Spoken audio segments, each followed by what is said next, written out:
हेमंत सरकार के एक माह के निर्धारित बजट सत्र में 360 घंटे बजटीय चर्चा हो सकती थी, लेकिन लाखों रुपए खर्च कर आहूत इस बजट सत्र में विधायकों ने जनहित से जुड़े सवालों में 80 घंटा ही सदन की कार्रवाई का उपयोग कर सके।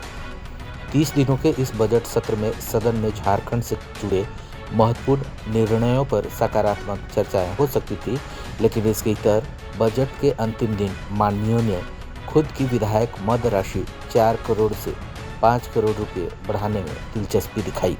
इसके साथ ही सूबे में पुरानी पेंशन बहाल करने का भी ऐलान हुआ। इस बीच महत्वपूर्ण निर्णयों की बात की जाए तो पता चलता है कि मुख्यमंत्री हेमंत सोरेन ने सदन में नेत्रहाट की तर्ज पर राज्य में 3 अतिरिक्त स्कूल खोलने की बातें कही। किसान क्रेडिट कार्ड की संख्या 7 लाख से 35 लाख करने का आश्वासन दिया। स्थानीय नीति के सवाल पर मुख्यमंत्री हेमंत सोरेन ने कहा कि हमेशा हक और अधिकार के लड़ाई में वे मर मिटने की बातें किया करते रहे हैं, लेकिन 1932 के अलावा 1911, 1918, 1934 और 1993 में भी झारखंड में सर्वे का काम किया गया था। अब ऐसे में किसे अंतिम सर्वे का आधार माना जाए, किसे पकड़ा जाए, किसे छोड़ा जाए, इस बात का फैसला सदन को तय करना है। फिर भी मौका मिला है तो इसे हाथ से जाने नहीं दिया जाएगा। मुख्यमंत्री ने स्पष्ट रूप से कहा कि स्थानीय नीति के मसले पर समग्र चिंतन करने की आवश्यकता है।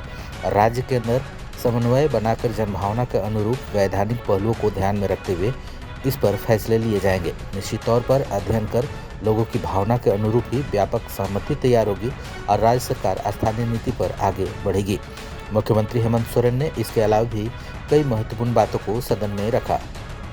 झारखंड के विधानसभा अध्यक्ष रविंद्र नाथ महतो ने कहा कि राज्यपाल की तरफ से 1 माह तक आयोजित होने वाले इस बजट सत्र के लिए भेजे गए औपबंधिक कार्यक्रम के तहत सत्य दिवस सच में 68 घंटे की कार्रवाई तय होनी थी, लेकिन पक्ष विपक्ष के सदस्यों ने 80 घंटे का उपयोग किया।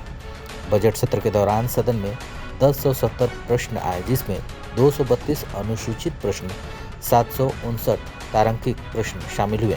इनमें 973 प्रश्नों का जवाब विभागीय स्तर से विधानसभा सचिवालय से प्राप्त किया गया। 97 प्रश्न लंबित रहे। स्पीकर ने आने वाले समय के लिए राज्यवासियों को शुभकामनाएं देते हुए सभा की कार्रवाई अनिश्चितकालीन के लिए स्थगित करने की घोषणा की। Bureau report, Jharkhand.